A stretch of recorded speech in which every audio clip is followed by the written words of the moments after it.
practically nothing, but I was trying to keep within my time element. So I thought it would be a good idea to have this conference to go over these things in greater detail. First of all, the term ecclesiology means the theology of the church. Ecclesia means church. So ecclesiology is what is the church? What is the nature of the church? What is it? That's what ecclesiology answers. It's the question. And the traditional ecclesiology, if you have read the second column of what I handed out, is very, very clear and straightforward. You don't have to be a theologian to understand it. All you need to know is your catechism. And that is that Christ founded a church.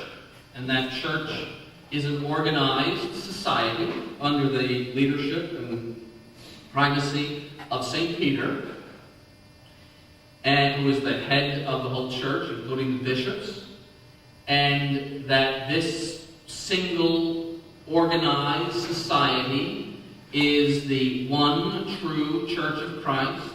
It is the mystical body of Christ. It is the unique means of salvation. It's the only way in which you can get to heaven. You must belong to it in order to go to heaven. And that outside of the church, there is no salvation. That means there is no other airline you can take, so to speak. That participation in any other religion, belonging to any other religion, will not bring you to heaven, but will bring you to the other place. Right? That is the teaching of the church. It's very simple. If you read the second column, it all says the same thing, what I just said. It identifies, therefore, Church of Christ with the Roman Catholic Church, with the mystical body of Christ, the church, when it talks about the church, capital C, and the universal church.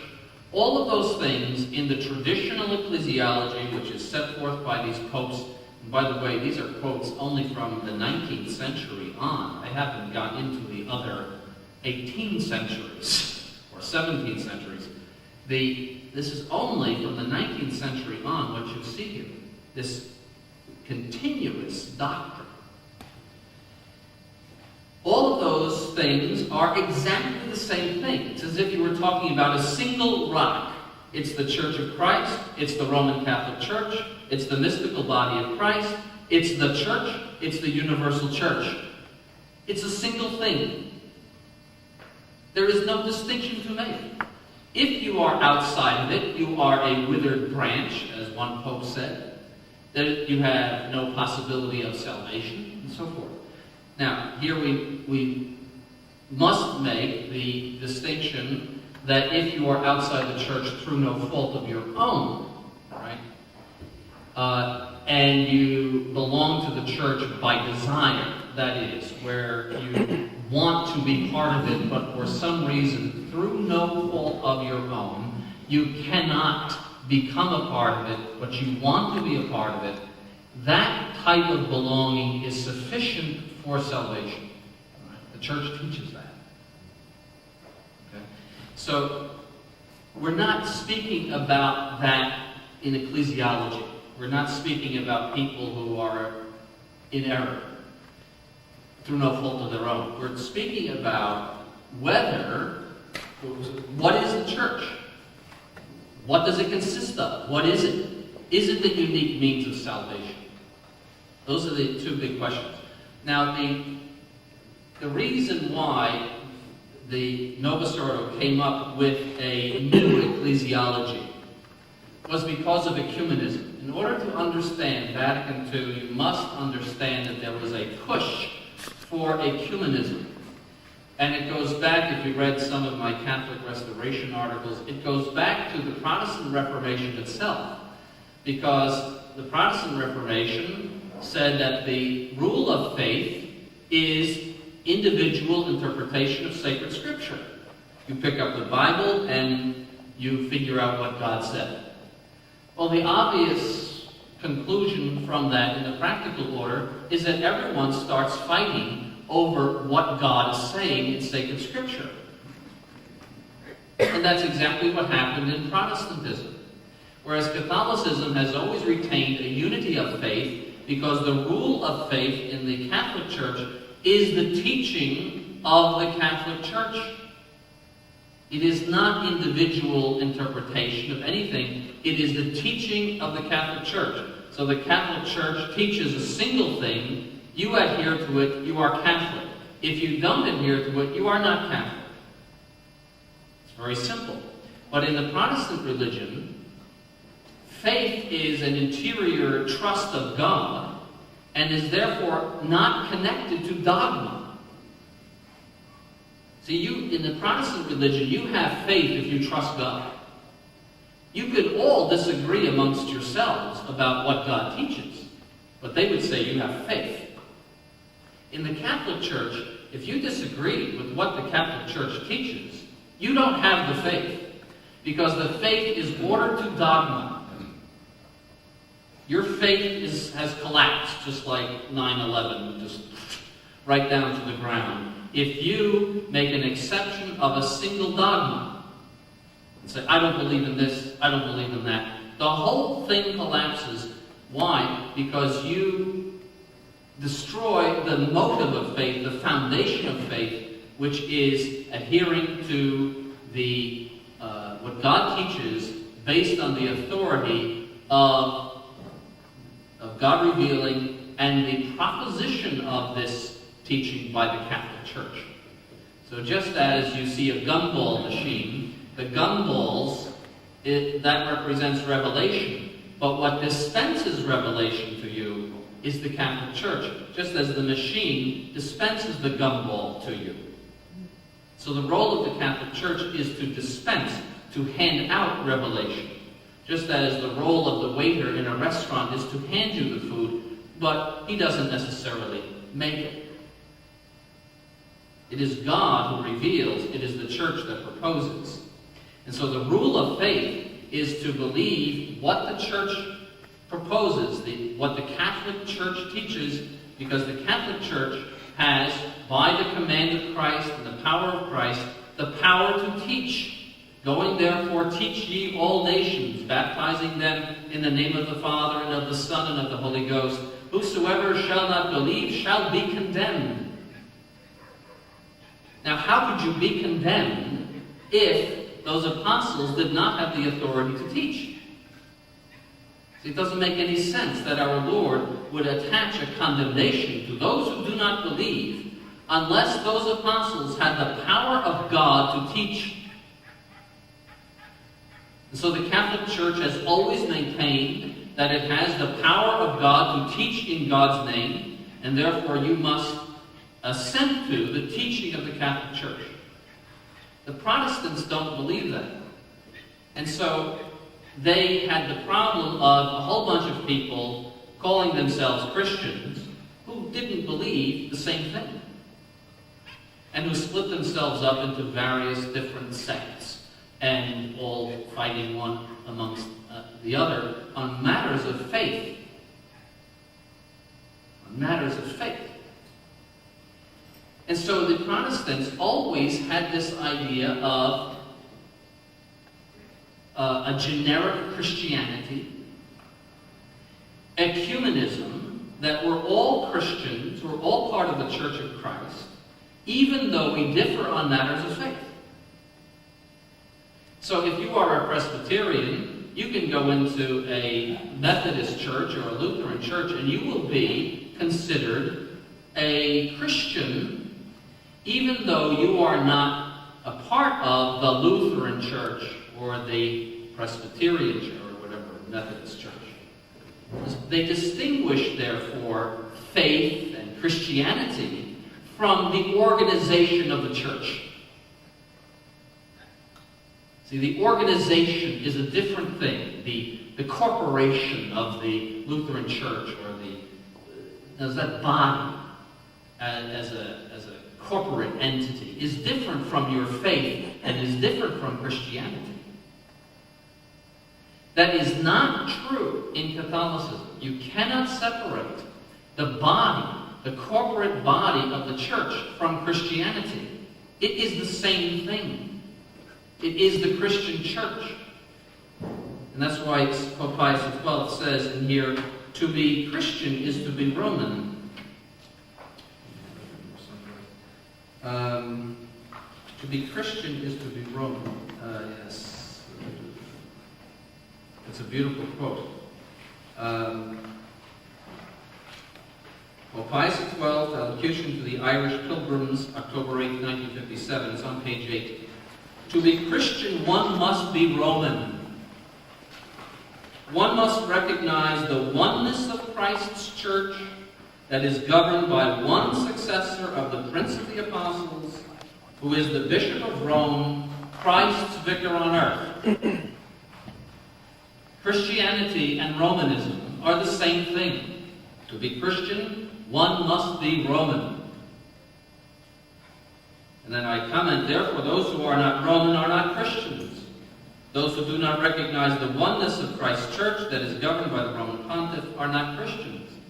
Now, it is true that they are referred to as Christians, but strictly speaking, they are not. That's in my first discussion with Dr. Fastigi. He said, are they Christians? I said, strictly speaking, they're not. They're heretics. They're heretics or schismatics. A heretic is someone who is baptized validly, but who differs according to faith. He denies the faith. A schismatic is one who is baptized validly, but who has separated from the Roman Pontiff.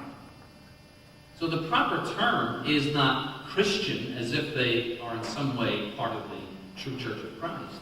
The proper term is heretic, which includes the fact that they're baptized, or schismatic, that includes the fact that they're baptized. But it excludes them from belonging to the true Church of Christ, the Roman Catholic Church. That's the proper term. And so the Church prays on Good Friday, let us pray for the heretics and the schismatics. It doesn't say let us pray for the separated brethren, or the new one, I'm sure. That's the term. And that's the traditional ecclesiology. It's very clear. That's the whole thing. As I said, all you need is a catechism to understand that. See? But the new ecclesiology was done in order to be able to go to the Greek Orthodox and to the Protestants and say, you are in some way part of the Church of Christ. They speak of partial communion and full communion, which is a Protestant term. It was suggested by the Protestant theologian Oscar Kuhlmann to Cardinal Bayer. So they were searching for ways to be able to approach the Lutherans or be able to approach the schismatics and say, we regard you as having a certain value in the Church of Christ, that you have a certain place in the Church of Christ. You are not merely a withered branch, as the traditional ecclesiology would say.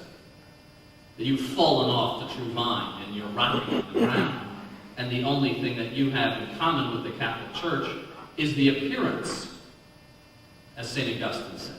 Because a branch, when it's withering on the ground, has still the appearance of being what it was, a true branch, but it is no longer a true branch. It doesn't have any feeling or life in it.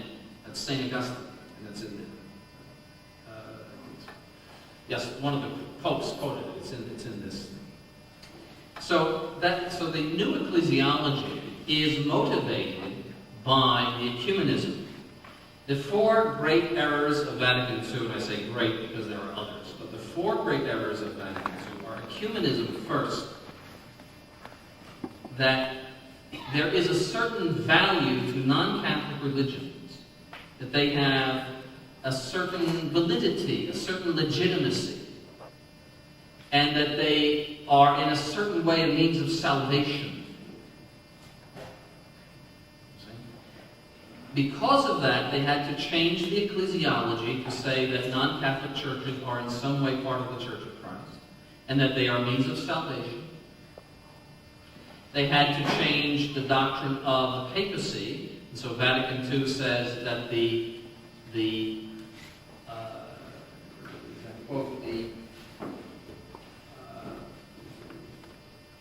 subject of the authority of the church, of the supreme authority of the church, is the college of bishops, of which Peter is the head.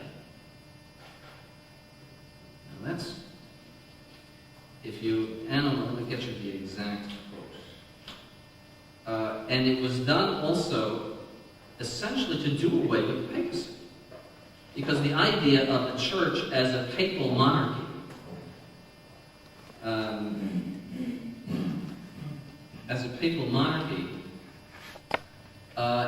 is something that was absolutely unbearable from the point of view of the Protestants.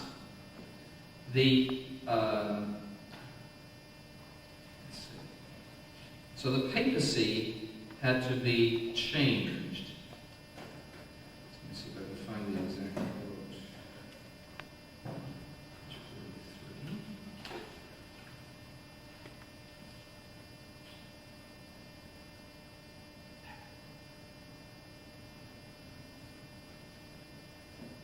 This college of bishops, this is Lumen Gentium, insofar as it is composed of many, expresses the variety and universality of the people of God. But insofar as it is assembled under one head,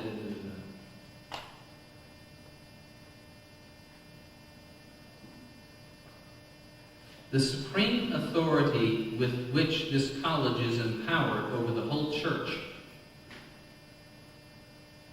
is exercised in a solemn way through an ecumenical council.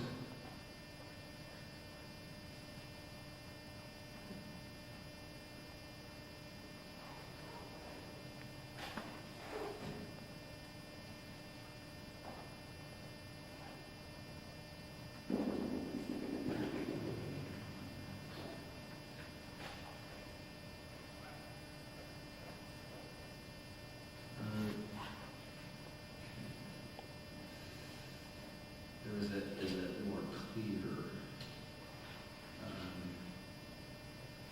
statement to it. But anyway, that's a whole other speech.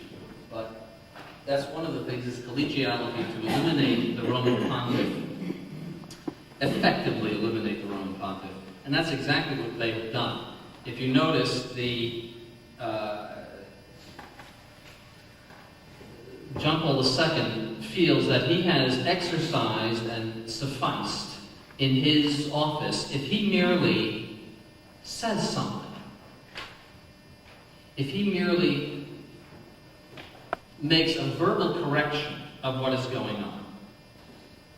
There are unbelievable scandals, things that you don't even know about, doctrinal scandals. And for him, it is sufficient if there is some sort of document or comment or something that, well, that's not good.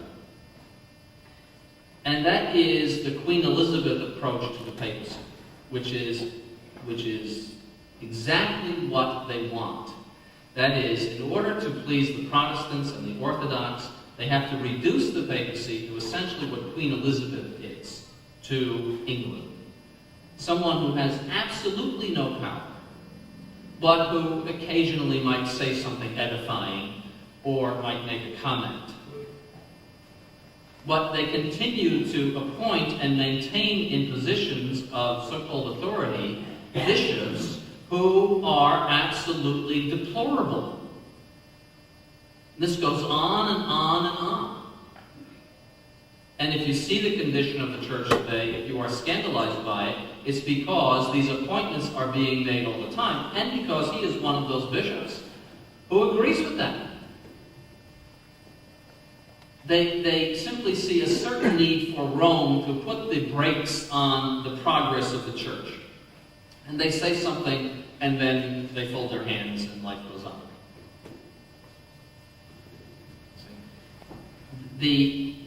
And that is intentional, and they've even spoken about it. Cardinal Ratzinger said a number of years ago in his speech to Protestants, we don't know what the papacy will be in the future. They call it the Petrine ministry. the papacy had to be reduced from the monarchical papacy of pre-Vatican times, where the Pope was, if any of you are old enough to recall, and I won't ask, but if any of you are old enough to recall, Pope Pius XII was somebody, just the very mention of the name would just tingle with the idea of the Roman Pontiff, a person who was both so holy and so powerful, was in the church, the supreme head, the king.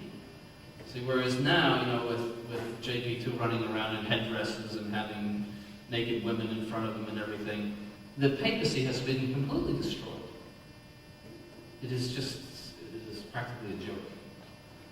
But in any case, that's the reason for it. The other big error is religious liberty. And religious liberty was enacted and decreed because you can't go to someone and say, you don't have the freedom to be a Protestant. See, the Catholic Church always said that error has no rights. It's the teaching of the Catholic Church. It's the teaching of Leo XIII. It's the teaching of Pius IX. All the popes. Error has no rights. You don't have a right to be an error. Error is a fault of the mind. It's a sin of the mind. You don't have a right to embrace something which is contrary to the truth of God, whether it's a natural truth or a supernatural truth, but especially a supernatural truth. You don't have a right to embrace heresy, because right comes from God, and God could not, it would be against his essence, could not give you a right to do something contrary to him. He cannot give you a right to sin. He cannot say to you, today you can rob a bank, it's okay. It's like one day a year you can rob a bank. He can't do that. He remains forever the same. He can't say to you, well, you have a right to be a Protestant. You have no right to be a Protestant. The church has always said that in certain countries, especially where there's a lot of diversity of religions, that false religions may be tolerated in order to avoid civil war or other strife and so forth, other problems. And the church always, even in her own lands, not always, but most of the time, in her own lands, tolerated the Jews. They were not permitted to build synagogues. The synagogue in Rome, for example, only this year, a few months ago, celebrated its 100th anniversary because it was built after Garibaldi and the Freemasons took over in Rome. That's when the first Jewish synagogue was built in Rome. The first Protestant churches. If you go to Rome, you look at the Protestant churches, they all date from the early 19th century. Early 20th century, end of the 19th. There's no Baroque churches, Baroque Protestant churches. There's no churches from the 1700s or 1800s, 18th century or 17th century. It's all from the 19th century and 20th century. That is, after the fall of Pius IX as the King of Rome and the takeover by the Freemasons, Garibaldi and the House of Savoy, who were thoroughly steeped, soaked in Freemasonry, and very anti-Catholic. And so what happened a few months ago when they celebrated the 100th anniversary of the synagogue? Sure enough, a communique went over from the Vatican congratulating the Jews on their 100th anniversary of the synagogue. And they sent someone, a Vatican official, to be present at and congratulate the building of the mosque in Rome. That was a number of years ago. See, so you can't do ecumenism by coming and telling somebody you don't even have a right to be a Protestant. You don't have a right to be an Islamic. You don't have the right to be a Jew in God's eyes. You don't have any right to do that. You can't do ecumenism. So all of the error of Vatican II goes back to that problem of ecumenism. Ecumenism is like a virus in your computer. It gets into all of your files and ruins them. And ecumenism gets into all of the dogmas of the Catholic Church and ruins them. because it takes away from them their truth. They no longer exclude their opposite. See, everything's negotiable. We can all be Christians even though we disagree on matters of faith. It doesn't exclude the opposite. Because truth, by its very nature, excludes the opposite, just as light excludes darkness. If the light is on, you don't have darkness. If you have darkness, the light is not on. If you have the truth, it excludes the darkness of error. And that's why in the prayer on Friday night, I would say, Christ the King, we call Islam and idolatry darkness. Those who labor in the darkness of Islam and idolatry. That's the traditional ecclesiology. That's the traditional faith. That's darkness. And it's so simple and clear, and it makes so much sense. Of course, if this is supernatural truth, if Christ is God, if He has established a church, it makes all the sense in the world that all the things that I just said are true. But now let's get to the new ecclesiology, and this won't be long. The only thing is that I warn you that the Ratzinger is no fool, nor is John Paul II. They are very much aware of this second column. Probably more aware than we are. Because they know that they have to walk on eggs in order to avoid the accusation of heresy. They are presenting what is heretical doctrine, but they are always couching it in gobbledygook. And so it is difficult at times to pin them to a single thing, to make them define what they're saying. And so, whereas when you read the second column, it's crystal clear. You read the first column and it's fog. Well, what's this and what's that? There are two documents. They're available on the Vatican website if you want to see them. One is Communion from 1992, the Church understood as communion. The other is the Declaration Dominus Jesus from 2000. Both are by Ratzinger, and both are approved by John Paul II, so you can't say it's just Ratzinger's opinion. And that talks about the new ecclesiology. And in these documents, there's about 4 churches floating around. And you don't know exactly, they never define exactly what is what. He talks about the church. He talks about the Catholic Church. He talks about the one Holy Catholic and Apostolic Church of the Creed. He talks about the Church of Christ, and he talks about the Universal Church. He does not define those things. Those terms float in and out. And that is actually a form of fallacy in our philosophy book. One of the forms of fallacy is to make a statement that is gobbledygook. Is to purposely entwine and entangle what you're saying in such a way as to not be clear. That is a way of promoting error, which is fallacy. And they do it all the time, and I know that young priest was a little bit perturbed by the fact that I call this theology gobbledygook. But it's true. Read it and ask yourself if it is not true.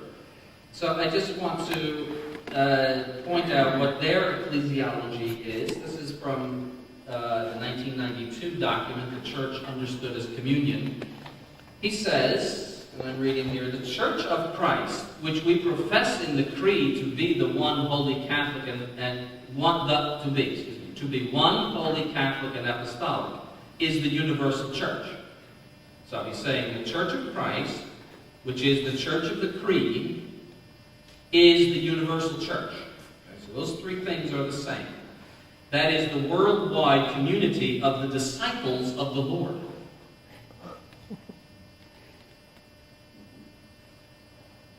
Who are the disciples of the Lord? Which is present and active amid the particular characteristics and the diversity of persons, groups, times, and places. Among these manifold particular expressions, you see what I mean by gobbledygook, of the saving presence of the one Church of Christ, there are to be found from the times of the apostles on those entities which are in themselves churches, capital C. Because although they are particular, the universal church becomes present in them with all her essential elements. So he introduces the idea of particular churches. In the traditional ecclesiology, a particular church is a diocese. It's a diocese. It is a part of the universal church. So there's the Church of Detroit, or there's the Church of Milan, or the Church of Paris. Those are the particular churches. They are in union with the Roman Pontiff. It's very clear and simple. I can say it in one sentence. But wait. They, meaning the particular churches, are therefore constituted, quote, after the model of the universal church, and each of them is, quote, a portion of the people of God, which is yet another term, entrusted to a bishop to be guided by him with the assistance of his clergy. Then he says in the very next section, the universal church is therefore the body of the churches. Okay, so there's a body of all of these particular churches, and that's the universal church. Okay? In the next section, number 9, he says, in order to grasp the true meaning of the analogical application of the term communion to the particular churches taken as a whole, one must bear in mind, above all, that the particular churches, insofar as they are part of the one Church of Christ, have a special relationship of mutual interiority. Okay, I told you gobbledygook. With the whole, that is interiority, with the whole, that is the universal church, because in every particular church, the one holy Catholic and Apostolic Church of Christ is truly present and active. Keep that in mind. In every particular church, the one holy Catholic and Apostolic Church of Christ is truly present and active. Okay? In paragraph 10, he says, whoever belongs to one particular church belongs to all the churches, since belonging to the communion, like belonging to the church, is never simply particular, but by its nature is always universal. Okay? Then, in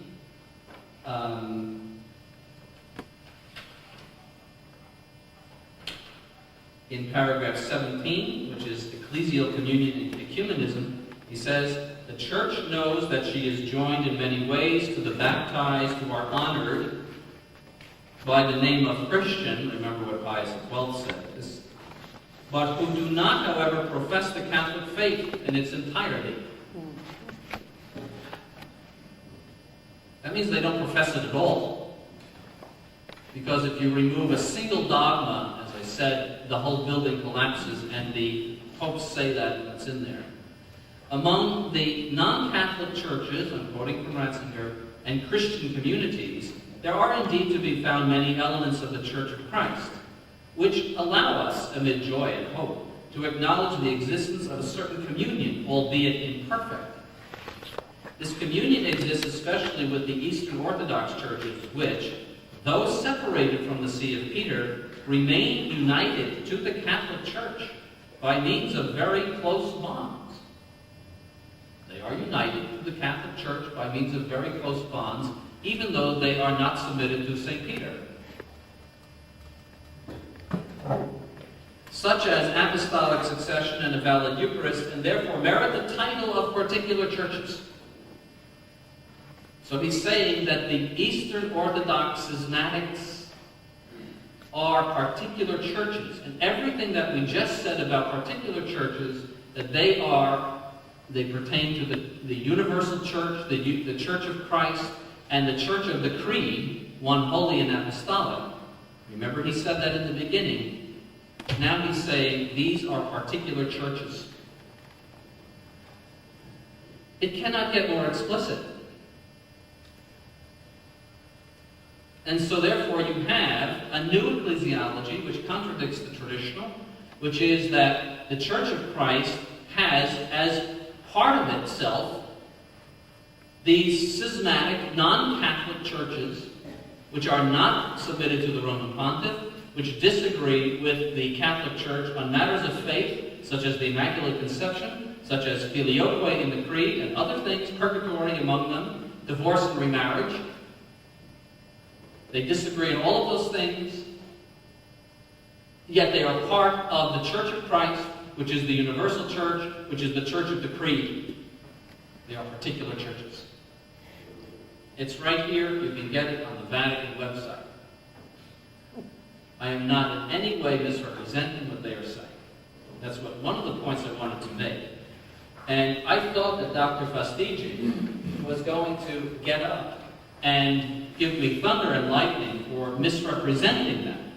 If I had been on their side, I would have done that. In other words, I would have just gone for the jugular vein right away and say, you have misrepresented us. And, from their point of view, they would have had a strong position to argue in the sense that, we know what we're talking about. But they have nothing, because they know it's true. What I just said is true. I mean, he really did not even address my accusation against them. That would have been the first thing to do. The second thing for him to have done would be to say there is continuity between this new ecclesiology and the traditional, and everything that you say on this is all wet. That would have been the proper mode of attack against me. Right? He didn't even begin to do that. When I saw where he was going, I just put my head in my hands and said, this is going to be a big waste of time tonight. It was entertaining, though, as I said it would be, but it was a waste of time from the point of view of achieving the truth.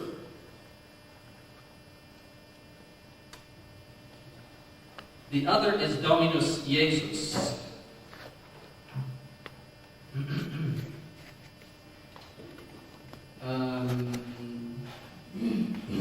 Because there was the modernist theologians went crazy with this kind of new ecclesiology.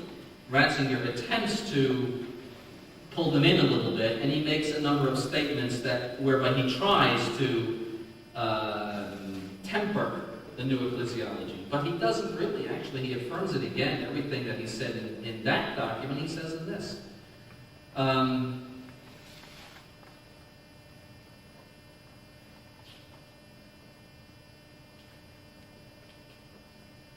The Catholic faithful, he says, are required to profess that there is an historical continuity rooted in apostolic succession between the church founded by Christ and the Catholic Church.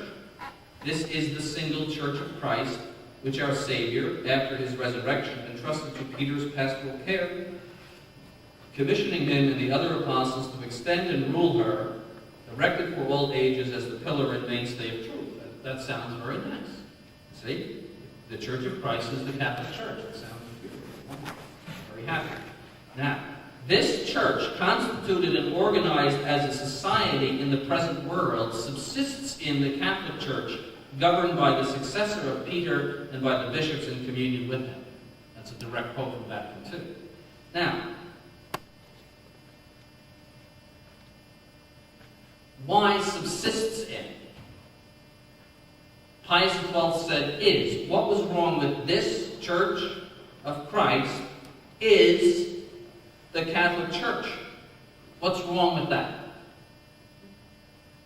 But you see what they're doing. They're saying that there is an invisible Church of Christ, a big,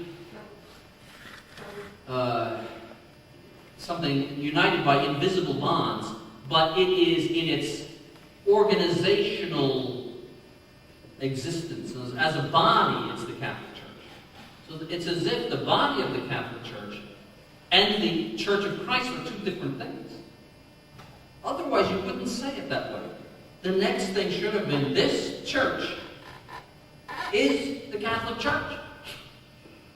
The Church of Christ is the Catholic Church. But they want to distinguish the Church of Christ from the organized Catholic Church as an organized body, as if those are two different things. Okay? Wait. He says, with the expression subsisted in, the Second Vatican Council sought to harmonize two doctrinal statements. On the one hand, that the Church of Christ, despite the divisions which exist among Christians, continues to exist fully only in the Catholic Church, implying it exists partially in the other churches. And on the other hand, that outside of her structure, many elements can be found of sanctification and truth. That is, in those churches and ecclesial communities which are not yet in full communion with the Catholic Church. But with respect to these, it needs to be stated that they derive their efficacy from the very fullness of grace and truth entrusted to the Catholic Church. He says, therefore there exists a single Church of Christ which subsists in the Catholic Church, governed by the successor of Peter and by the bishops in communion with him. The churches which, while not existing in perfect communion with the Catholic Church, remain united to her by means of the closest bonds, that is, by apostolic succession and a valid Eucharist, are true particular churches. Therefore, the Church of Christ is present and operative also in these churches, meaning the false churches, even though they lack full communion with the Catholic Church, since they do not accept the Catholic doctrine of the primacy, which, according to the will of God, the Bishop of Rome objectively has and exercises over the entire Church.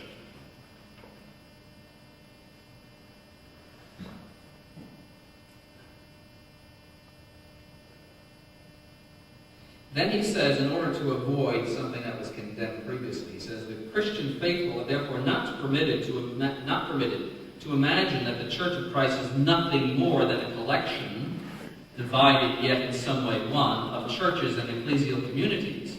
Nor are they free to hold that today the Church of Christ nowhere really exists and must be considered only as a goal which all churches and ecclesial communities must strive to reach.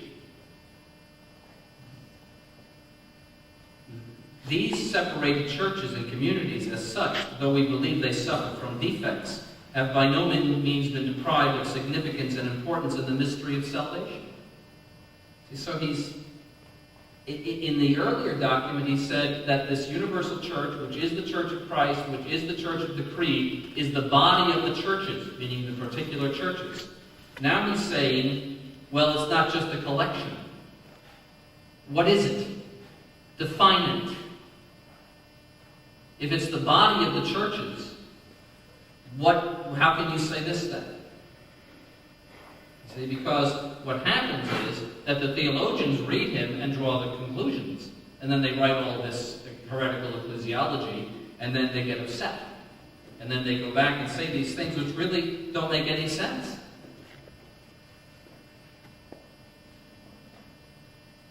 So those are those documents.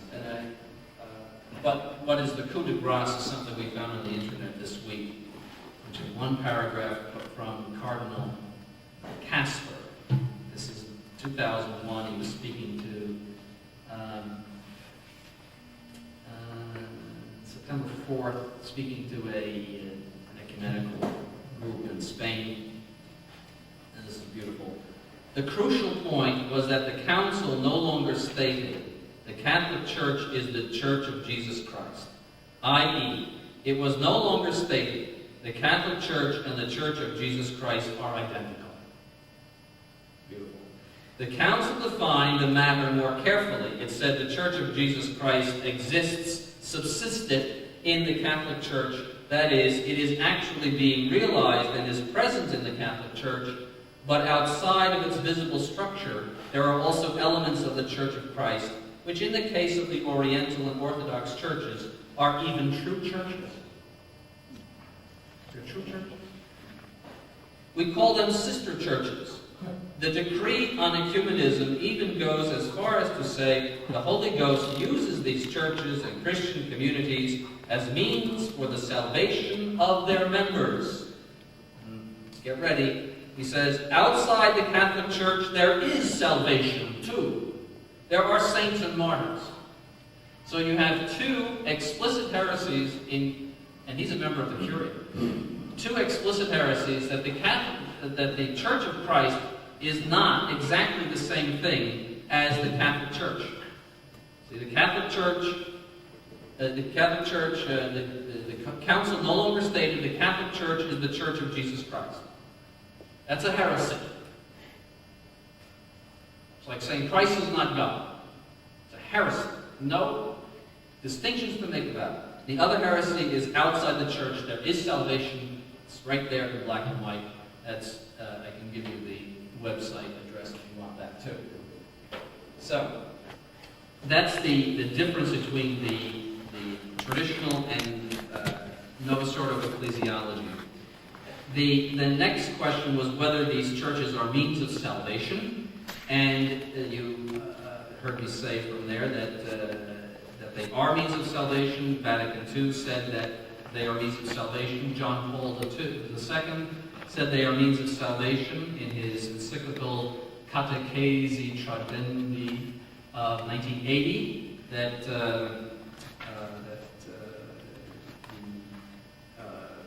talking about catechizing people, that you should tell them that non-Catholic religions are means of salvation. Yes, page 15. It is extremely important to give a correct and fair presentation of other churches and ecclesial communities that the Spirit of Christ does not refrain from using as means of salvation.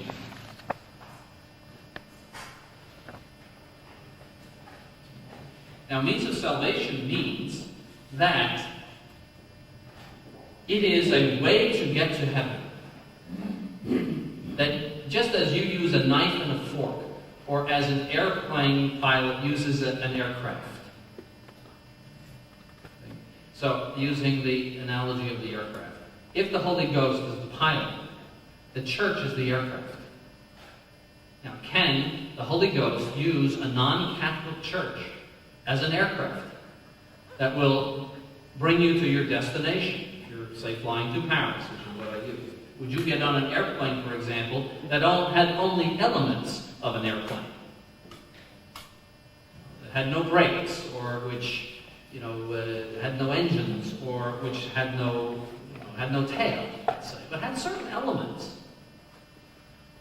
See, that's their point, is that because these churches have certain elements of the Catholic Church, they can be considered means of salvation. What are those elements? A valid baptism. But as I pointed out to Dr. Fastici, a valid baptism doesn't get you to heaven. A valid baptism puts you in the state of sanctifying grace, but you have to do a lot more after you're baptized in order to get to heaven. And one of those things, which is necessary for salvation, is to profess the one true faith and to be a part of the true Church of Christ, which is the Roman Catholic Church. And if you knowingly and willfully neglect that, to do that, you go to hell, despite your valid baptism, despite whatever other truths or valid Holy Eucharist or whatever you know about the Catholic faith or anything. You go to hell for neglecting to make yourself a part of what is the unique means of salvation. That's the traditional teaching of the Catholic Church. You can see that in those in that second column. That is, it's just loaded.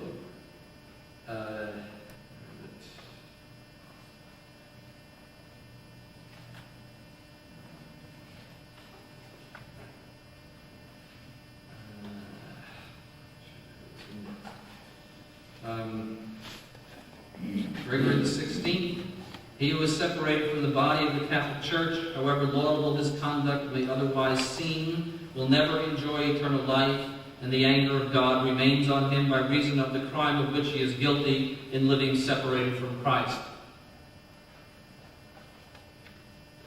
How can you do ecumenism with that statement?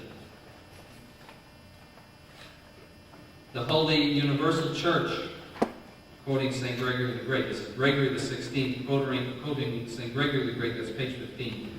The Holy Universal Church teaches that God cannot be truly adored except within its fold. She affirms that all those who are separated from her will not be saved.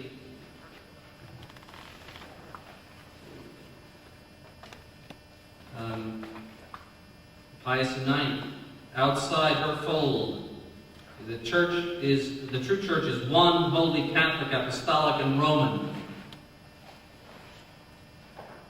Notice Roman. Unique, the chair founded on Peter by the Lord's words. Outside her fold is to be found neither the true faith nor eternal salvation. So how can we say that we have a unity of faith with other religions? Neither true faith nor eternal salvation.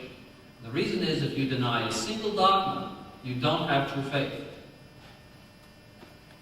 And it goes on and on. You can read that yourself. It's perpetual. And that's only since the 19th century. So the means of that there is means of salvation outside the Catholic Church is a heresy. That they may use things that are means of grace, such as a valid sacrament, is not heresy. If a Greek Orthodox priest preaches a sermon on the real presence, that could be an external grace. That happens all the time. They teach their catechism. That's known as an external grace. In the sense that it leads you to a knowledge of a supernatural truth. Nobody's denying that. That's like getting a stabilizer on the plane. It's very nice that you have that. But that's not going to get you down the runway and off to Paris, where you get a wheel. That's very nice that you have that. But it's not a means of salvation. That's the key. And they like to confuse those things. Another aspect of is the Roman Pontiff as an essential element. You see, Ratzinger says that these churches are wounded. I put that in there. These churches are wounded because they're not submitted to the Roman Pontiff. And that's an interesting word. If you are wounded, you remain alive and whole, but you have a problem. You're ill. So a wounded church, as I say here, is one which may be accidentally impaired, which you would have if you cut yourself, burn yourself, and a church that is even imperfect, but one which is nevertheless substantially integral. You are still a human being. And even if you're shot, you're still a human being. When this simple analysis of common sense is applied to Ratzinger's statement, it means that the repudiation of submission to the Roman Pontiff does not cause separation from the true church, which would be ecclesial death, but rather only a wound, an accidental imperfection. Accidental in the sense that it does not ruin the essence. By analogy, the human nature, after original sin, has all of its constitutive metaphysical and physical parts, essence and existence, body and soul, together with all of its proper faculties, both of body and of soul, but is wounded, that is, has a difficulty in correctly performing the acts of the faculties due to the effects of original sin. That is the traditional theology of original sin, wounded but integral. And see, when we see that, when we are trained in theology and we see that word wounded, right away you think of the traditional doctrine of original sin, which is that the human nature is wounded but integral. It is impaired, but it is not ruined. So, that's another heresy, is that somehow you can be part of the true Church of Christ without being submitted to the Roman Pontiff. And you see that that trashes the primacy of the Roman Pontiff. And as I said, it's ironic that we who were accused over and over again of being schismatics and going to hell, which I thought was ironic because it was so anti-ecumenical. His whole presentation was a good sermon on hell, and we were going there.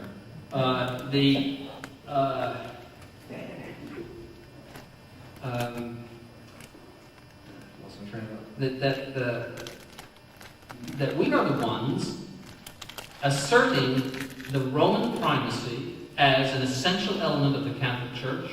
Therefore, if you take away the essence, or an element which is essential, the whole thing is ruined. If I take away your essential element of your soul, if I take away your intellect, you are no longer the same thing. It's an essential element of your soul. So, and then just a few other things that he brought up. One thing he brought up was St. Justin Martyr and the seeds of the word. There's a text in St. Justin Martyr where he talks about the seeds of the word. By the way, St. Justin Martyr is not a doctor of the church. Doctor of the church means that the church has examined everything that you have written and has declared that there is nothing contrary to faith in it. And while St. Justin Martyr is a saint, he is not a doctor of the church, which is significant because he did do some writings, and it's not to say that he said anything wrong, but it's just significant that he's not a doctor of the church. And I just want to bring that up because they love that passage of St. Justin. Let's see. The text is from Vatican II. Quote, "The fathers of the church rightly saw in the various religions, as they were so many reflections of the one truth, seeds of the word, attesting that though the roots taken may be different, there is but a single goal to which is directed the deepest aspiration of human spirit as expressed in its quest for God, and also in its quest through its tending towards God for the full dimension of its humanity, or in other words, for the full meaning of human life." I told you, gobbledygook. That's Vatican II. So that loves this text of St. Justin. But this text of St. Justin, which is from his first apology, is not speaking about the Greek religion. He's not speaking about the polytheistic religions of the Greeks. Rather, he says, those who lived in conformity to the Word are Christians, even though they have been considered atheists, such as, among the Greeks, Socrates, Heraclitus, and others like them, and among the foreigners, Abraham. Right? And there is even a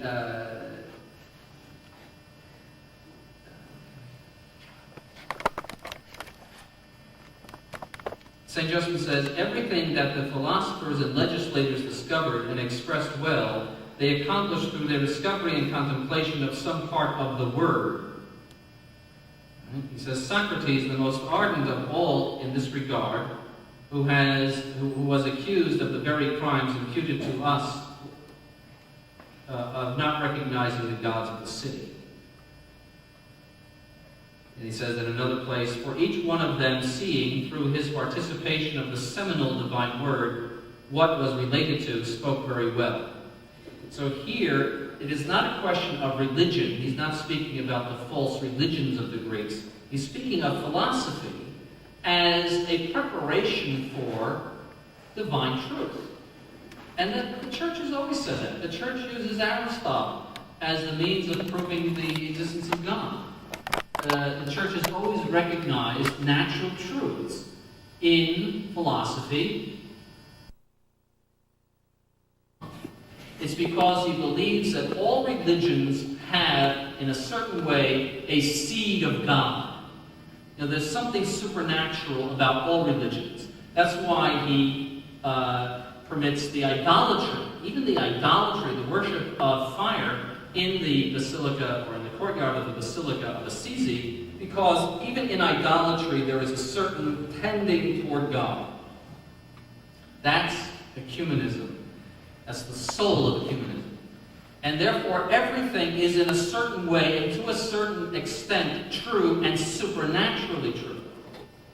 It would not be false to say that there are certain elements of natural truth in practically every religion. Even in the worship of fire, you could say, well, there's monotheism. There's a single God, and that's fire. You could say that. But that is not a supernatural truth which is going to bring you to eternal salvation. Not at all. Not at all. It is darkness. The religion as such is darkness. That's why it says in that prayer, the darkness of idolatry and of Islamism, because it contains falsehood. What is a means of salvation, and which is the true faith, and which is the true Church of Christ, is something which is without the blemish of any error. It is the whole truth, the integral supernatural truth. And if other religions have truth, it is either the effect of philosophical truth, something that you can reason to, or it is the effect of having stolen from revelation a supernatural truth. Something which does not pertain to them, something which was not given to them, but they took it. Just as if you stole your neighbor's car. To say that they have value or in some way merit a title of particular churches or something would be as absurd as you're going out and stealing a Ferrari and driving it into your driveway and then standing by it right in front of your neighbors and say, come out and look at my new car, isn't it beautiful? It's as absurd as that. It's stolen. And Cardinal Mazzella says that. I should have brought that text. But he said they are the spolia in Latin, the spoils. Those are the true sacraments that they have and the whatever doctrines they have he calls spolia, which means spoils, that they have taken from the Catholic Church, just as if you ransacked it.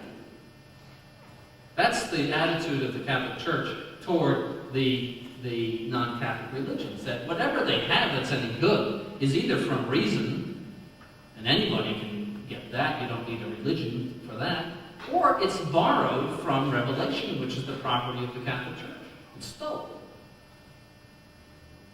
And it doesn't do you any good, any more than a broken down plane does you any good for flying. And as I said, if you follow the instructions of a false religion, you're going to go to hell. Because you will be poisoned by the false doctrine. It's only if you have the excuse of ignorance before God that you will be excused. But if you don't have that excuse of ignorance, if you adhere to these things knowingly and willingly, you go to hell. Just as you go to hell for adultery and everything else, you go to hell for that. As a matter of fact, it is worse to offend God by indifference to His truth and by the embracing of error than it is to commit adultery, than it is to commit cold-blooded murder. Heresy is worse than cold-blooded murder. And so you go to a deeper part of hell for embracing heresy than you do for taking a gun to somebody's head in cold blood and shooting it.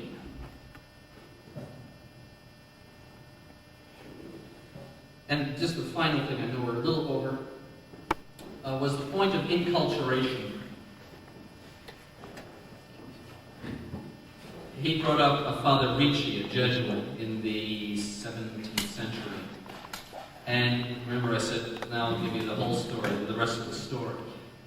Well, the rest of the story is that when the church had its great missionary effort in the time of the discovery of the world in Africa and the Far East and all. So principally the 1500s and especially 1600s and 1700s, there was an immediate problem of culture. It was how do we come from Portugal or France or Spain and preach to Chinese? Well, the first thing is we have to know their language. Secondly, our culture is going to be significantly different. Or how do we preach to Indians in Canada? They don't wear any clothing in the summertime, as an example. We don't know their language. They don't have a word in their vocabulary for God. This is what the North American martyrs found. They couldn't say, what's your word for God? They don't have one. So they had to make up the one who made all. And so there was an attempt to make the faith as palatable culturally as possible. And that principle in itself is very valid. St. Gregory the Great in sending St. Augustine of Canterbury to England, said, retain whatever you can. Whatever they have that is retainable in their culture, retain and Christianize. And the church always did that. And that's why you see a certain difference in Catholicism, accidental difference in Catholicism from nation to nation. The Catholicism of England and Ireland is much different from the Catholicism of Spain and Italy. England and Ireland have a very low-key, almost cold,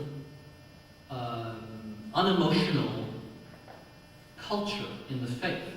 Spain is very emotional, very expressive. Italy too. It's the same faith, but there is a certain cultural difference in the two ways of expressing it. And that's a very valid principle. So in 1659, there was a decree of the Holy See, the Office of the Propaganda Fide, which said this: you must, an instruction to missionaries, you must refrain from doing or saying anything with a view to making those peoples change their rites. And by rites, it means not their liturgy, but their customs. Their customs or their manners, provided they do not blatantly oppose religion and morality. So if they have some custom or something they do that is not in opposition to religion or morality, it may be retained. What more absurd than to introduce France, Spain, or any other part of Europe into China? This is still the text of the Holy See. That is not what you have to introduce, but the faith, which, so far from rejecting or insulting rites and customs that are not in themselves evil, desires their preservation. So with that, the missionaries went out, but the Jesuits got a little carried away. And, for example, now I'm not necessarily, but just giving an example, and you could argue about this. In 1648, St. John de Brebeuf evangelized the Indians in Canada, and in the famous Christmas hymn that he wrote, he said that the three kings, we'll talk about that in a minute, brought beaver skins, because they didn't even have a word for gold, frankincense, and myrrh. So in order to show that they brought something valuable, he said they brought beaver skins. And the Jesuits in California, or the Franciscans in California, because they couldn't get through to the Indians the notion of the Trinity, actually portrayed the Trinity in their missions as three human beings, and they were condemned for that. But it was this idea that, well, we have to try something, we have to somehow make the faith known to these people who are very primitive, and there's nothing to work with here. So the intention was good, and the principle was good, but occasionally they went overboard. That was Father Ricci, the Jesuit, who was the prince of going overboard. Right? And the other, the Dominicans and the Franciscans in China, wrote back to Rome and said, this is, even some Jesuits said, this is completely out of line. They are, permitting the worship of Confucius, and they're doing all of these things in the name of this decree that was put out in 1669. So they were eventually condemned for it. So that's the rest of the story. And notice he didn't oppose me on it when I said that, because he knew it was true. In 1700, there was a legate, a papal legate sent out in 1704 to investigate, and he concluded that the Jesuits were wrong. And so in 1704, Clement XI officially decided against the rites, and in the following year sent out a legate, Thomas de Tournon, to impose his will. That's right. Okay. So based on the letter from the bishop, Monsignor Legros, he condemned what the Jesuits were doing, and sent out a legate, Thomas de Tournon, to oppose his will. This young Savoyard prelate, privy chamberlain, proved so incompetent that Kang He, who was the Chinese emperor, had placed him under house arrest at Macau, which is near Hong Kong. Those missionaries who favored the Chinese rites, meaning this combination, you have to read the whole, this is Daniel Rose, the church in the 18th century, which is a common history of the church, popular history of the church. It says, those missionaries who favored the Chinese rites were brought to heel by the Constitution Eclesiologia 715, which obliged them all to take an oath of obedience to the decisions of the Holy See. The Jesuits submitted with the rest, though not without anguish and a bitter sense of frustration. In 1717, the Emperor Kang He, furious at learning that his report had been treated with contempt and that Li Matsu, that's the name for Father Ricci, Li Matsu's practices suppressed, retorted with an edict forbidding the preaching of Christianity. In 1724, his successor expelled all missionaries, excepting only the Jesuit scientists working at Peking. Meanwhile, a second legate, Monseigneur de Metzabarbe, was sent to deal with the situation. More intelligent than Tournon, he realized that in some respects Rome had gone too far, and on his own authority he granted 8 permissions concerning the Christianization of certain Chinese rites. Benedict XIV, now this is the author, ill-informed, annulled them by the bull Ex Quo Singulari 1742. That was the end.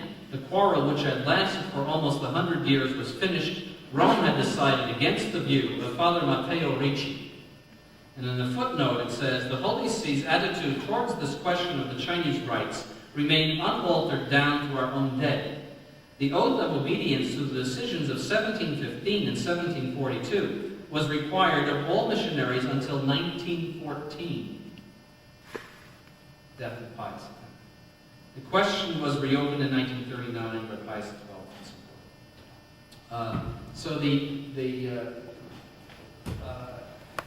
rest of the story is that was all suppressed, but in any case, it was never the idea of ecumenism. The idea was, how are we going to teach them the faith? How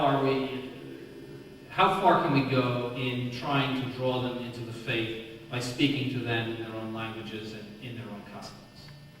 It's not the idea of participating in pagan rites. There was never any idea of that. It was simply a question of going too far with what was essentially a true principle. And finally, the business of the Magi. That was one of the most absurd things that I ever heard in my whole life. I couldn't believe that his response to my accusation of idolatry in the courtyard of Assisi was that the Magi who came to worship the true God, and the fathers are unanimous in saying that the offering of the incense was a sign of his divinity, that could be compared to the offering of homage to fire, a created thing, in the basilica or in the courtyard of the Basilica of Assisi. So when he said that, I mean, I just gave up. So that's the post-mortem on the debate. Just I didn't have time, as you can see, to get into all of that in the talk, but I wanted to explain all of the things that I said very perfunctorily in the talk. So if anybody has any questions now, I can take a few questions. Yes? I'm not sure how to state this, but it's been bothering me for some time.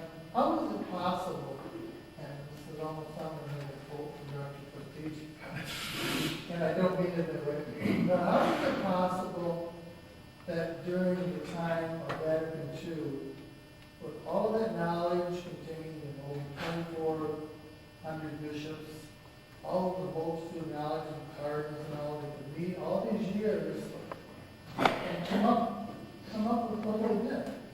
I mean, obviously it was the intent, as you have told us also, to bring in all the Protestants, to bring in the Muslims, to bring these people back into the fold of the church.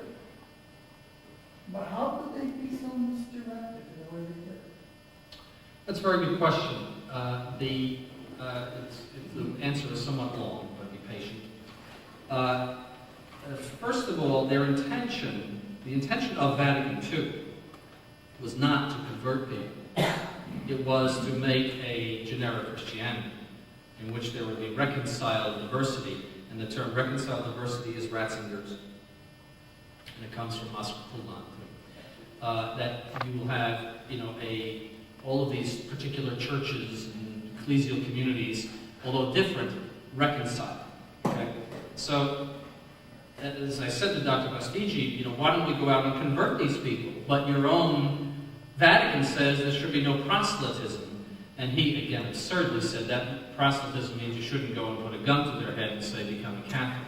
That is not the definition of that. It means to try to convert somebody, if you look it up in the dictionary, to proselytize, means to try to convert. And it says right in the ecumenical directory, okay, you should not proselytize. But the only thing I can tell you about Vatican II, and to answer that question, is what Archbishop Lefebvre said about it, and he talked about it many times, is that there was this biggest single factor was that John XXIII and Paul VI were with the liberals. That any time any bishop, anybody, would get up and say, this is contrary to Catholic doctrine, this is wrong, we shouldn't do this, we shouldn't say this. There would be these interventions and so forth, whereby Paul VI and John XXIII, especially Paul VI, would make it clear that there is no contradiction of Catholic doctrine. Now, this is not meant in any way to contradict the previous teaching. And in the general attitudes and the appointments of bishops on the various commissions and all, it was clear that he was with the progressives, he was with the liberals, the modernists. So that the bishops who were sort of in the middle, what do they call it in the election now, the undecided, there was those who were floating, figured, well, the Pope is the living rule of faith. If he says it's okay, it must be okay. Maybe I don't understand it. But it must be okay if he says it's okay. And these other bishops who are saying it's not okay, maybe they just misunderstand it. And don't forget as well that this was 1962 to 1965, that the Catholic Church was still in excellent condition. That the seminaries were all filled with seminarians, and nuns were teaching, and you still had the hangover, for lack of a better term, of the old church, all of the force and energy. Just like if a ship loses its power, it's still going to glide for a long time because of the power that it had. Or a car, if you lose power, you're going to coast for a long time. And the church was coasting from the strength of its previous decades, and its previous history. See? So it was in this context of orthodoxy and the traditional Mass being offered every day. They were all going off and saying more or less the traditional Mass that we use. There were certain changes introduced during the Council, but it was still recognizable more or less as the traditional Mass. It wasn't anything like what they do now. And so just think of that context. And the idea that, well, the Pope is a heretic was just outer space. It was the planet Pluto to think that maybe Paul VI was a heretic. So that would have been the conclusion of saying, well, these bishops are right. These bishops are right when they say that religious liberty contradicts the previous teaching of the Catholic Church, which Archbishop Lefebvre got up and said. He got up and said that. Other bishops did too. It's in contradiction. So the conclusion is, well, the Pope must be a heretic. And that it would be like saying, the moon is made of green cheese, or it was so remote that they were forced into the idea, well, I don't understand it, but it must be okay because after all, the Pope wants this, he's on this side. And so a lot of those bishops were pulled in that way. And in so doing, they imbibed the error. So the error then took hold in their minds, the errors of Vatican II, and corrupted their previously Catholic instincts. Now you did have a whole group of bishops there who were heretics. All of those, not every single one, but the main leaders of the French, the Germans, the Dutch, a lot of the Italians, Swiss, Austrians, blatant heretics. And they were, according to Archbishop Lefebvre, the whole council, every single morning of a session, you found in your mailbox a printout, a little flyer, a newsletter, of what you should think that day. A commentary on what was said the previous day, and what you should think about the document today. And who was doing those?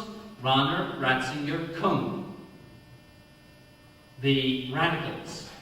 The radical theologians in suit and tie, priests in suit and tie, and mind you, this is back in 1962, what you should think. And so the liberal wing was highly organized. They were waiting in the wings, just like they were waiting here, just for the curtain to come back in here. They would bring out the whole show, and they moved the council that way.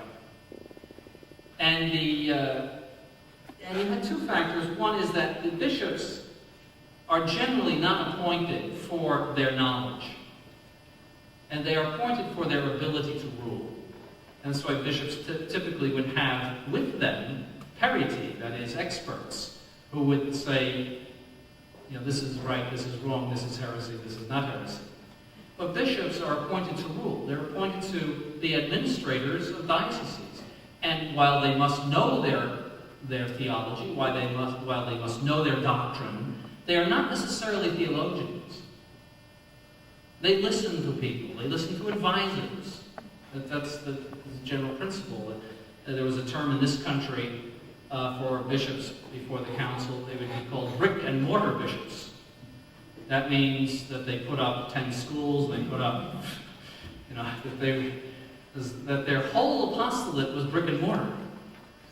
And they were also appointed as canon lawyers. And so you would not be appointed in this country a bishop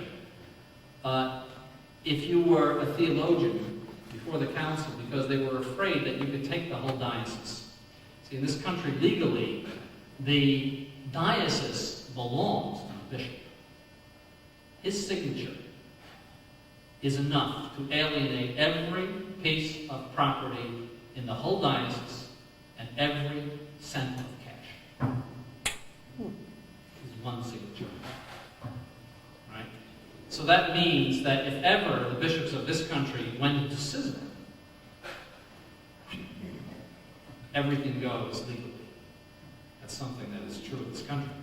Even before the council, the Vatican was always a little concerned about the legal situation in this country, and they would appoint canon lawyers. Canon lawyers are typically people who are not very astute theologically, but are very astute from the point of view of administration. They are lawyers. Legal things. So they're sort of blind to theological matters, and they are very easily led by their advisors. So most of those bishops sitting there, when it came to a dispute as to religious liberty and all that, they were not attuned to subtlety by any stretch of the imagination.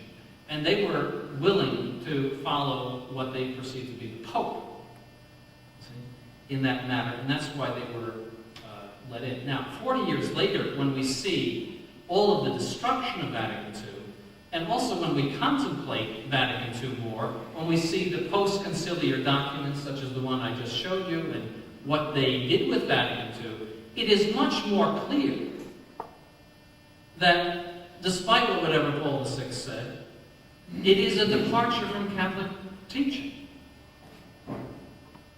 Also, that's why we insist, and it's not a popular thing among a lot of people, but we insist that Paul VI was not a true Roman Pontiff. because that preserves all of the error, that it preserves the church from error. If he was in fact a heretic, then he led them all into heresy. That's the answer to that question. Why did they make all of this error? Because he led them into heresy. And the only value of a council is the Pope. You could have 100 million bishops together, and it has no power to teach in the name of the church except with the signature of the Pope. Otherwise, it's just a meeting. It doesn't have any binding force from the point of view of doctrine, if it is not in union with the Roman Pontiff. So the whole force of Vatican II is the signature of the Roman Pontiff. If he is not the Roman Pontiff, that pulls the plug on that whole council. And therefore, it is not an ecclesiological problem. They were led into heresy by a heretic, and their council has no juice. So that's how it happened. And that leads me to another thing that he brought up. And that is, how can you say that all these bishops, are wrong, and all, general council and all? Again, that's off the point. The point is there doctrinal continuity between pre-Vatican II and post-Vatican II? That's the question. If the question to that answer is yes, then they are right, we are wrong, and all the bishops at the council were right, we are wrong. If the answer to that question is no, then, conclusion, Paul VI and all of the bishops at that council were wrong. But you can't say, well, that was a council, therefore somehow this must be right. I compare it to if a captain of a ship said, I'm going to take this ship and dash it on the rocks and sink it with all of the people on board, what would the crew do? Of course, they would tie him up and put him in the brig and take the ship over and bring it to its proper port. That's common sense. Right? That's what essentially Paul VI was doing in leading the bishops into those errors. He's saying, I'm going to take this ship of the church and dash it on the rocks. Because the essential good of the church and his primary duty as Pope, if he had been the Pope, would be to assure the truth of the faith, the continuity of faith. All right? What Dr. Fastigi's argument is, well, because he's the Pope and there's so many bishops, we have to say that these are not rocks that the ship is being dashed upon. Because they are in denial. They are in denial of the discontinuity. As if he wanted to attack me, he should have said, there is continuity, and here it is. Because if there's continuity, where is it? Why are they incapable of showing it? Why do they have to bring out these extrinsic arguments, like, how can you say this about the Holy Father? I looked into his eyes, which was absurd. Looked into his eyes. Why don't we talk about the issues? Or that, how would all of these people be wrong? Well, if there is discontinuity between column 1 and column 2, then they're all wrong. And you, Dr. Fastigi, have a big, big problem because your Pope is a heretic. That's the conclusion, the logic, the cold, clear logic. If there is not continuity between column 1 and column 2, then your Pope is a heretic. And that's the only possible conclusion. See, if you recall what I said, we cannot say that the Church has taught error. The Church is indefectible and infallible. But it is possible for human beings to defect. It is possible for Wojtyła to be a heretic. It is possible for Montini to have been a heretic. This defection is possible. It is not possible that the church, as the true church of Christ, and in its true authority, to defect. But it is possible for these human beings to defect. And it is possible for them to come up through the ranks and be elected and appointed and so forth. That is possible. It happened with Nestorius, the Archbishop of Constantinople. It happened with many other bishops who became heretics. The history of the church is full of that. It is not impossible that the person who is designated to be the Bishop of Rome be in fact a heretic. That's not impossible. So we are saying, because that's not impossible, and because we have the direct proof that there is discontinuity, we are asserting what is possible. Namely, that man is a heretic, and that he has led the Catholic faithful, including those appointed to bishops and other places, into heresy, which is a completely Catholic explanation of what is going on. But to say, well, how can they all be wrong when they are all wrong? It doesn't even address the issue. Not once did he address the issue of what I brought up, that I can recall. Not a single time did he go through my questions and address the problem of column 1 and column 2. And I think that he was a disaster for their side. I think that their own side was very poorly represented. I think I could have represented their side better than he did. I really do.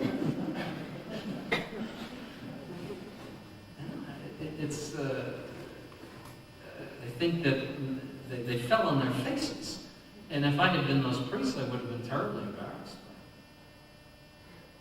So, any other questions? Yes. The last day or so, there was I don't know, some process, but from the Vatican that came out with a certain doctrine as feminism. Have you had a chance to look at that?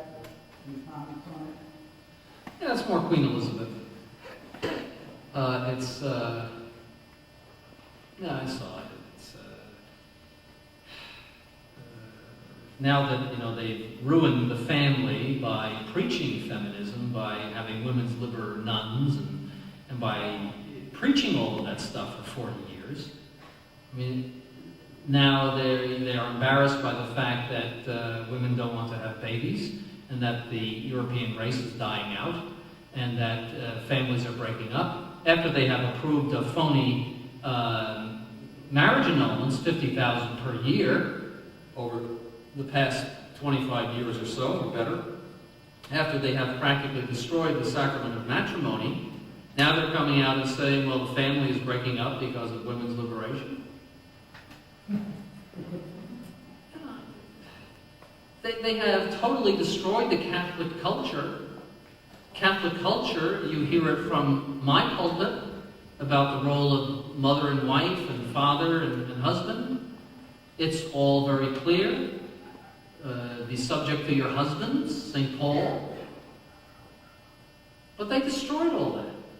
They destroyed it in their schools. They destroyed it in their catechisms. And then they come out and condemn it. Like everyone's going to get in line now. They're going to stop taking birth control pills. All of those. I mean, it's something like what is it? In the 80% of Catholics polled, according to legitimate polls, and this has been consistent over the years, believe that artificial birth control is okay. Now, where is the condemnation from Rome of these people? As you said, where are the excommunications? Where are they? Why don't people get excommunicated for saying that? What about all these people in these parishes that you see as you come home from church? 80% of them say artificial birth control is okay. Is that the unity of faith? Is this document going to discipline priests who are permitting all of these things and are permitting the destruction of the family? Of course not. They won't do anything. I was just reading in The Wanderer the other day. There's a bishop somewhere out in Wisconsin or Minnesota who is appointing as a pastor of a church a priest that had been arrested recently, not too long ago, for soliciting, to be modest, let's say improper activity with another man. The charges were dropped because the police determined that it was consensual. He is now being made the pastor of a parish, and the whole idea is that you should forgive and forget.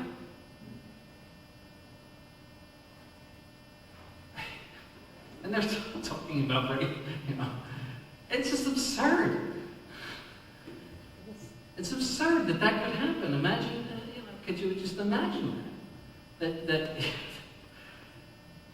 such a priest should be defrocked. It should be something way. You should never see that man again. That's what should be done in those cases. So, these things that come out from the Vatican occasionally that sound conservative or traditional, they are pure lip service. Nothing is ever done. The ship continues to sink. There is more and more scandal, and horrid bishops continue to be appointed. Those that are already horrid continue to be maintained in their places. And life goes on. Life goes on. I mean, how could you ever appoint as a pastor of a parish someone who was arrested as a public act, soliciting improper behavior with another man? Can you even think about it? So, that's my comment on it. It really means nothing. And they are just concerned about the damage that they themselves have done. And it's embarrassing to them. And they are just trying to save themselves. Anybody else? I just have a real quick question, Your Excellency. Could you explain what precisely the magisterium, as was referred by yourself and Judge Prestige, what does the magisterium specifically mean? What is contained? Like, is it a combination of canon law, dogma, church teaching, or is there a precise way? Yes, it has a very precise definition. Magisterium in Latin means teaching, and it refers, first of all, to the act of teaching. And secondly, and it's more common meaning, is what is taught. You see? So, taking it in its first sense, the church teaches magisterium. That is, authoritative teaching to which you must give the assent of faith in two ways. One is by extraordinary magisterium, which is the Pope teaching ex cathedra, which means a solemn definition of the Pope, where he says, I declare, I define, and other language like that. And it doesn't matter whether it's in an encyclical or a bull or anything, it just, he needs to use certain language. It must be contained, by the way, in Revelation.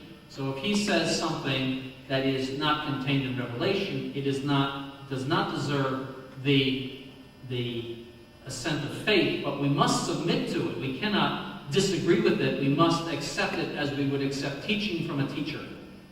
But it is not the same thing as the assent of divine faith. See? So that's the first way, is what we call extraordinary magisterium. The other type of extraordinary magisterium is the teaching of a general council in union with the Pope. When they say, we declare, we define, and so forth. So not everything that the Council of Trent, for example, said is extraordinary magisterium. It's only when you hear that language, we say this in the Holy Ghost, or we affirm, there's the idea of making something clear, not the mere general teaching. The other is what we call ordinary universal magisterium, and Pope Pius XI or XII said that happens every day, and that is the general teaching of the Church by its bishops in union with the Pope. And this happens by way of preaching. It happens by way of the use of catechisms that are approved by the local bishop in union with the Pope. So if you find something universally taught throughout the whole world by the Pope and by the bishops, by mere preaching or by catechesis, by the approval of books used in seminaries and things like that, just the ordinary process of teaching, it is the teaching of the church and binds us by faith. An example is guardian angels.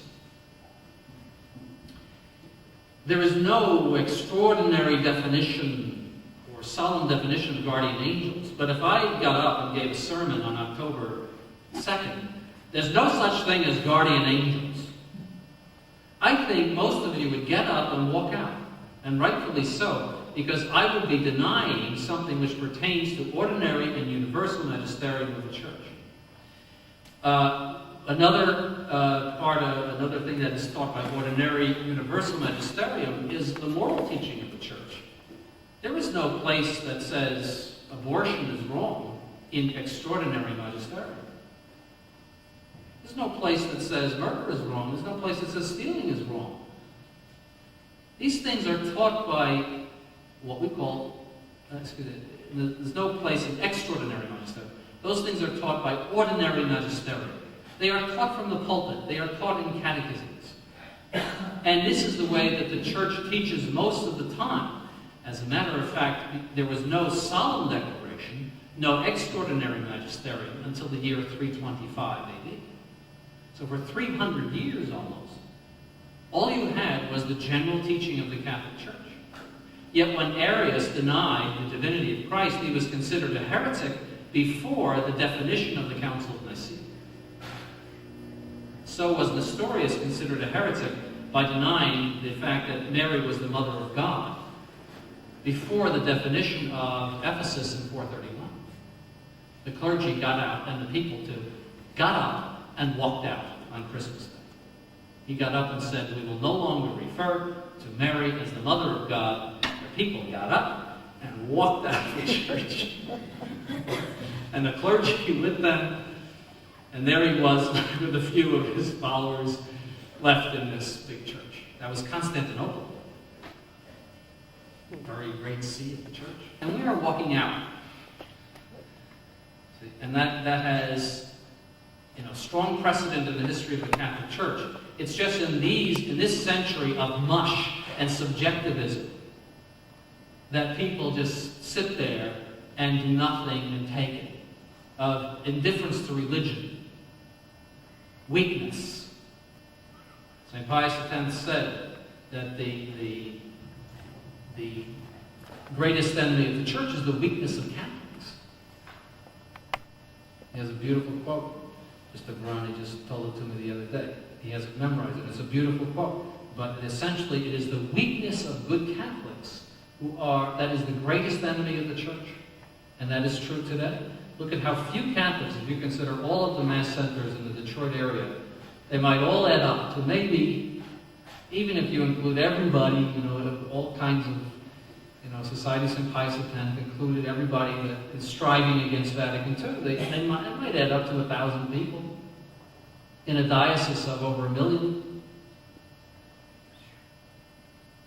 That's what, 1%? Maybe you'd get 1,000 people.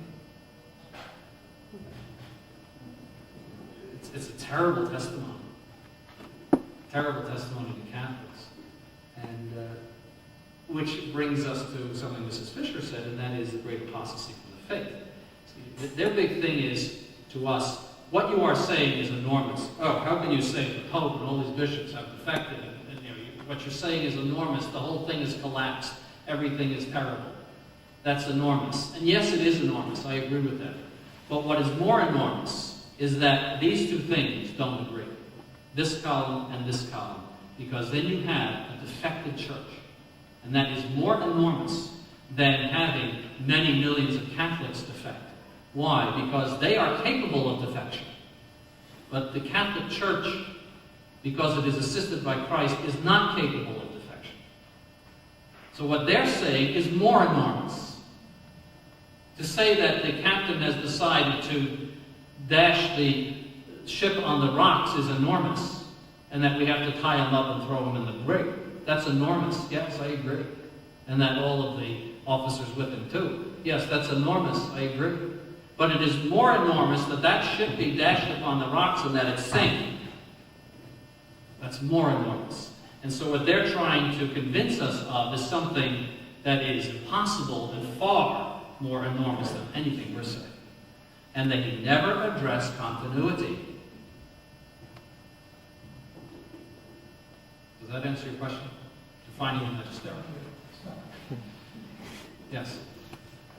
I have relatives on both sides of my family, in-laws and on my side, that they, you essentially stick with the Novus Ordo out of peer pressure, and they're afraid to get up and walk out.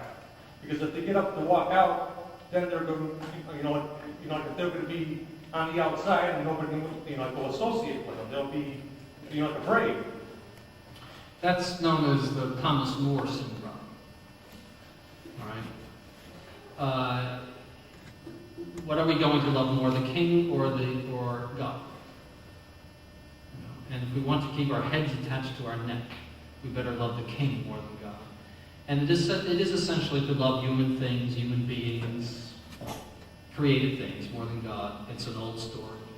And there was only a few people put to death in England for the faith, and most of them went over to loving the king more than God. It's an old story.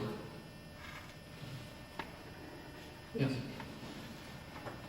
I was wondering, I know there was no time on July 19th, but I was wondering if the matter was ever discussed privately, or would you feel it would be a good argument for the future to hear his opinion, or hear him try to defend why Vatican II hands out annulments like candy, when it was never heard of prior to Vatican II? I'd like to hear him try to defend that. Me or him? Him. I know you can do it. I really I don't. mean, it's just appalling to me. It's a huge black eye. Yeah, their response would be progress in the science of psychology. That the reason why these annulments are handed out now is because we know more about psychology, and that when young people come together and decide to be married, that they are not really fully cognizant of what they're doing, and they can easily make mistakes, and later on they realize the mistakes they made, and therefore they were psychologically immature. Most of those are handed out for psychological immaturity. That's what they call it. That's what he would say. They have a response for everything. It makes a shambles and a farce of the sacrament of matrimony. But for them, it all has to hold up. As the building has collapsed, just like 9/11, the thing has come down. But they are picturing it as all up. See, that for them, no matter what you bring up about Vatican II, what Mrs. Erling brought up about these ladies without tops on dancing around in front of John Paul II, and he said, you can't believe everything you read in the New York Times. And the Pope doesn't have the ability to control what goes on at those masses. Now, he could get up and walk out. He could do that. Are we supposed to take this seriously and believe these explanations? So even if you asked him, he would give you, I believe, a really dumb response. And he came up with some really stupid things the other night. And I think he would give you just that. Then the next question is, who's really married? Because you could make an argument for anybody where, well, I didn't really know what I was doing, and I was in love, and I was this, and I was that. Well, who's married? If you admit those principles, you could annul any marriage. And there was a priest on the diocese, on the marriage tribunal of the Diocese of Brooklyn, who said, there is no marriage that I cannot annul. It's a quote. And it makes sense. Because that's why when you go to get married, you go through that questionnaire. Do you freely want to marry this person? Do you know what you're doing? Is anyone forcing you? Are you completely free? And you sign, you actually swear to the truth of that? So that if you come back and say to us, I didn't know what I was doing, and somebody was forcing me, the paper comes out. You sign this. This is why we ask you these questions. So it is all a farce and a sham. And any response that he would give you is going to be, in some way, to protect the farce and the sham. It's the emperor's new clothes. The emperor is buck naked, but he has beautiful clothes on. Don't you see that? Mr. Belladino. Will there be another debate between yourself? Father Ben and Courtney, seminarian, came by the other day, dropped in on me unexpectedly, and asked me about that, and I said, I don't want to go up again against Dr. Fastigi. It's just a waste of time. It's just, we never, in either of those debates or those discussions, never got on the issue. He attacked me personally, not that it doesn't bother me in itself, but it bothers me from the point of view of debating. That why are we here? Even if I am arrogant, even if I am dishonest, that has nothing to do with the issues. If I'm dishonest and arrogant, fine, let's talk about the issues.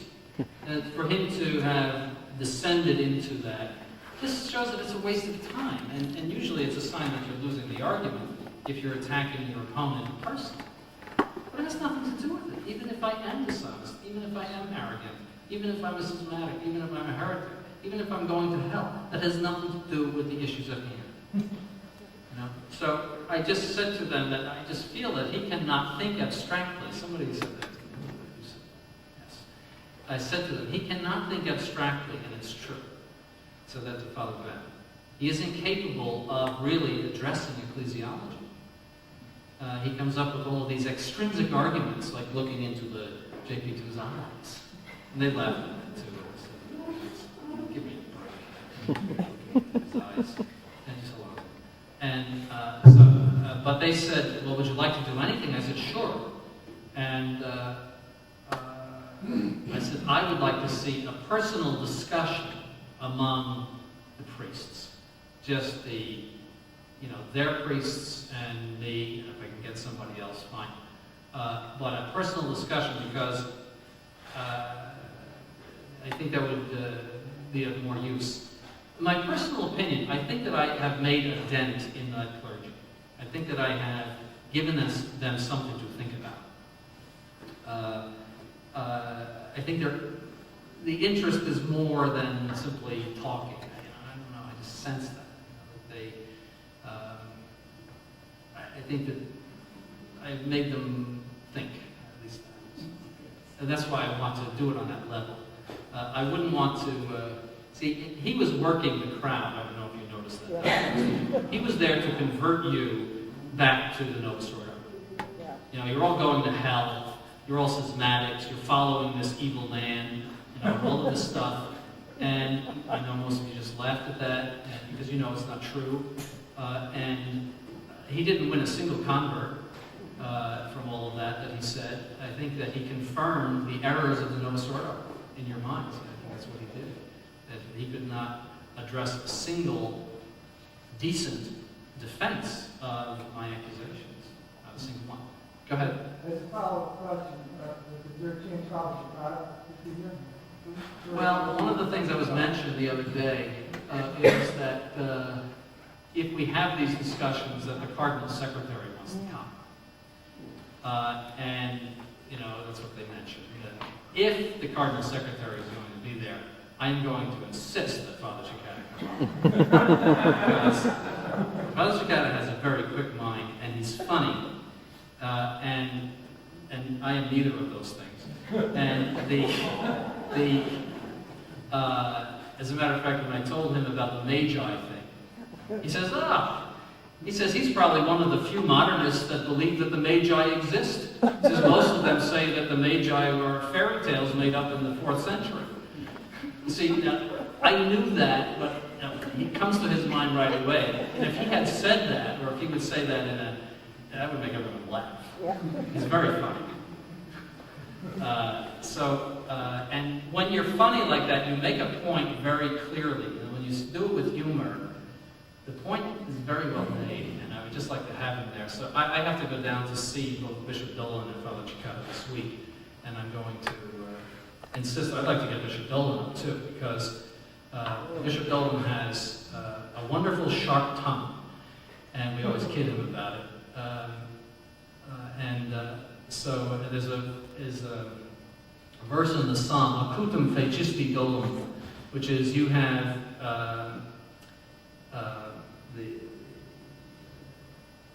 literally means you have made the deception very sharp, the dolum, or the trap very dark, very sharp, acutum fecisti dolum.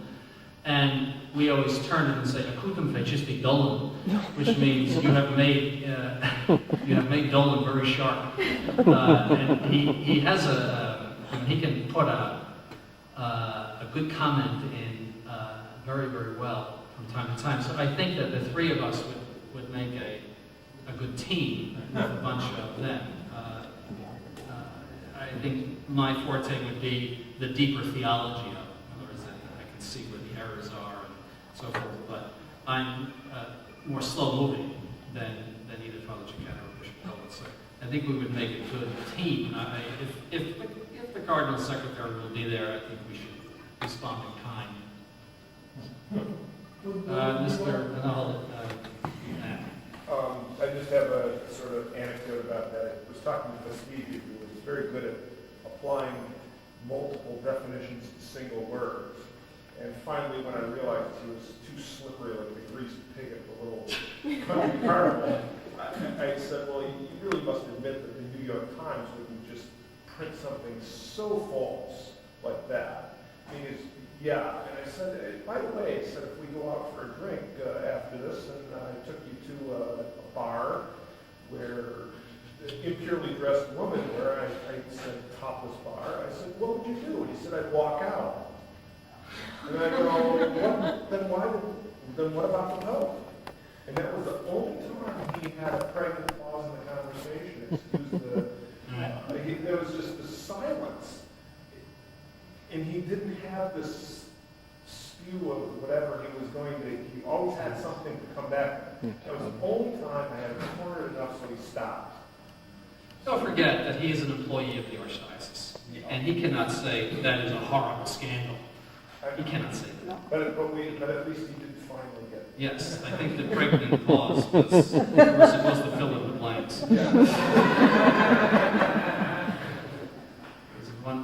This will be the last one for somebody else. I would. Okay. Yes. Thanks for the answer. You said something about the continuance of your discussion would be personal basis, so that they would not be open to the parishioners? No, I don't. Well, I mean, I wouldn't mind it being open to parishioners. I think it's a good thing. I think it just like what this is. It's just that if the goal is to convert them, or even to make them think, I think that goal is better served by my private discussion with them. At least at this point, maybe down the line, if they can come up with somebody who would stick to the issues, I would do it again. But not with Dr. Prestigio. I'm not going to go through that. So